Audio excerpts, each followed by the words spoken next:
జయ శ్రీరామ్. ఇగో నాది ఒక చిన్న విన్నపము. ఇన్ని కాకరకాయ వక్కలు కోసుకోవాలి. కోసి నీళ్ళు పోసి ఉడకబెట్టాలి. ఒక పావు కిలోన్ని కాయలు వక్కలు కోసి నీళ్ళు పోసి ఉడకబెట్టి నీళ్ళు వంపేసి చల్లారినాక నీళ్ళు ఇట్లా పిండేయాలి. పిండేసి ఒక దాంట్లో ఒక గిన్నెలో ప్లేట్లోనే పెట్టుకోవాలి. ముక్కలు పెట్టుకొని దానికి సరిపడా ఇన్ని ఉల్లిపాయలు. ఎంత పండ్లు లేని వాళ్ళకైనా ఎంత పెద్ద మనుషులకైనా మంచిగా తినొస్తుంది. ఆ కూర కూడా బాగుంటుంది, పెయ్యికి కూడా మంచిది. ఇన్ని ఉల్లిపాయ ముక్కలు సన్నం కోసుకోవాలి. కోసుకొని పెట్టుకొని ఇంతంత నూనె వేసి గిన్నెలో జీలకర్ర ఆవాలన్నీ వేసి ఉంటే కరివేపాకు కొత్తిమీర ఇట్లా వేసి ఉల్లిపాయలను వేసి మంచిగా ఎర్రగయ్యేదాకా ఉల్లిపాయలు మంచిగా గోలియాలి.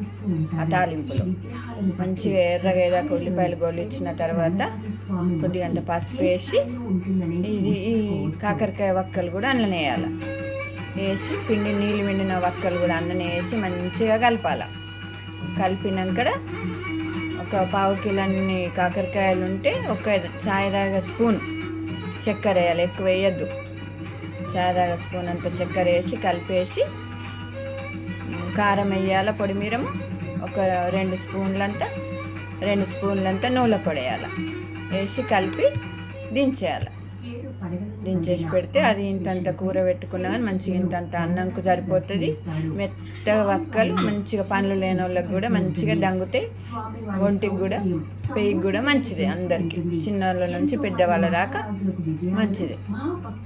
ఈ వీడియో మీకు నచ్చితే లైక్ చేయండి, షేర్ చేయండి. మీకు నచ్చితే ఆ వంటలు కూడా చేసుకోండి.